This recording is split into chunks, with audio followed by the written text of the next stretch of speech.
Hey everyone, Tate here with IMS, and this week we're going to conclude our team series with some IMS tech tips. Today's video is going to be discussing my 3 favorite things inside of Microsoft Teams that allows me to be the most productive employee and feeling good about that day. So we're going to go ahead and just jump in, and we're going to start with number 1, and that is going to be Microsoft To Do inside of Teams. So basically what I do every day when I come to work is I try and think of the 3 things that I'd like to accomplish that day, and that way I would feel good that I was productive at work, and I can kind of give something tangible to my superiors or just even myself, making sure that I felt like I did good work for that day. It's built right into Teams. You can access Microsoft Teams from your phone then, any other computer, by just going to portal.office.com and opening up the Teams application. So this is accessible to me anywhere, and it allows me to kind of stay focused. When you create a task, you can do a couple of things. So I'm just going to say I want to create a video. And I can then set a priority to this one. So medium, just going to be, hey, this is a task I'd like to get done, or I can flag it to be important. And normally the 3 things that I need to get done for the day, I'll flag as important.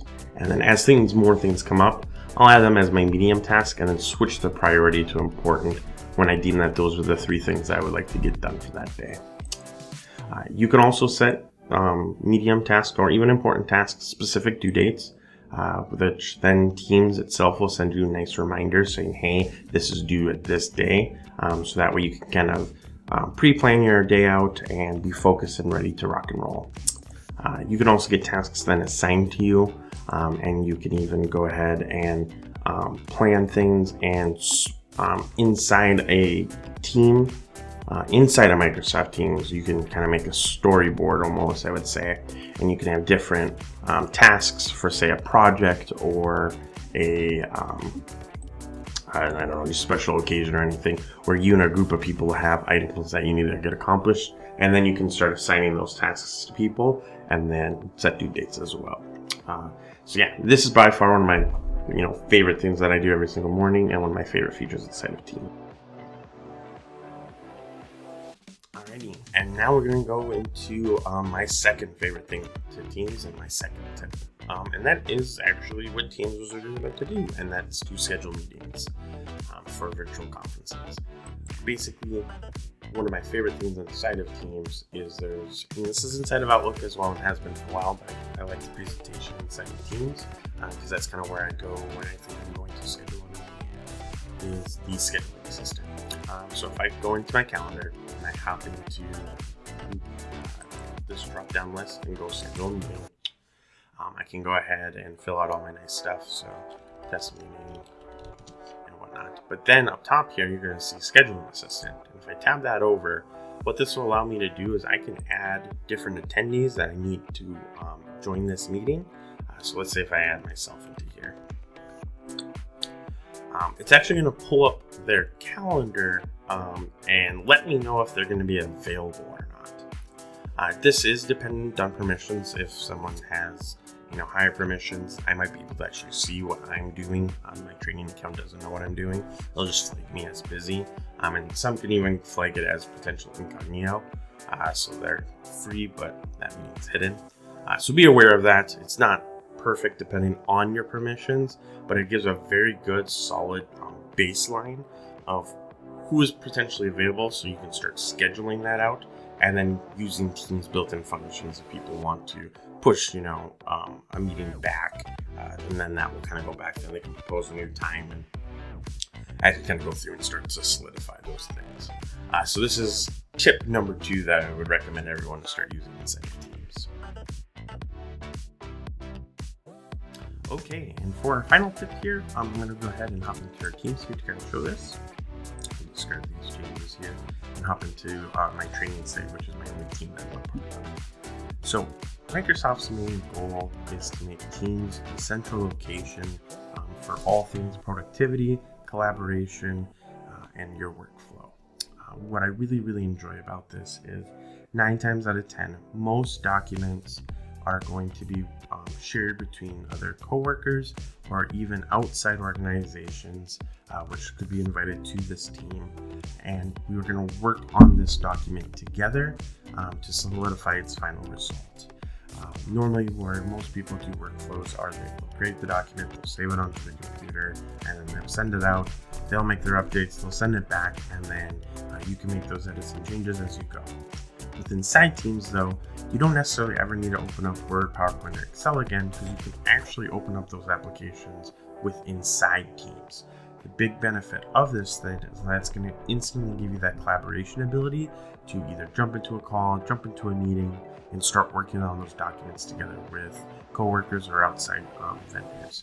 To do that, you'd have to create a team, which we can do that into a different video. But most of the time, your administration is going to create these teams for you, or your IT. But everyone that's a part of those teams then will be able to have access to those documents. So just be aware of that. So inside of this training site here, I'm going to go ahead and open up a Word document and show you how to do that. So if I had multiple teams, I'd select on the one that I want, and it's going to pop me into their general area, and then I would go into files. From here, you're going to see all your files that are stored within this team, and that's actually cool backed up into SharePoint, another Microsoft product. It's kind of the ground foundation of this. But inside of Teams, then, I can create that new file. So say I want to collaborate with someone about a file on this video. I would go to New, and I would get a drop down, and you would see all these different options I'm going to have the ability to do. So I can do a Word document, Excel, PowerPoint presentation, open up a OneNote book to just start jotting some ideas down, which is normally a good spot for a video. You can do forms or a Visio drawing. I'm just going to do a Word document for an example here, and this is going to be how to create a video.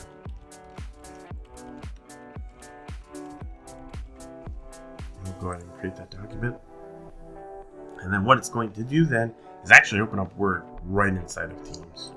Now, anyone that's inside of this application, they're going to be able to hop on in and start working with it.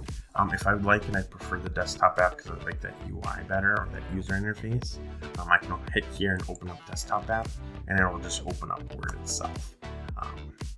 And then close that out though. We're just going to continue here. So you do have that kind of flexibility. If you do open it up in the desktop app, you don't have to worry about anything. You'll still have that full collaboration suite, and it's still going to be stored inside this team.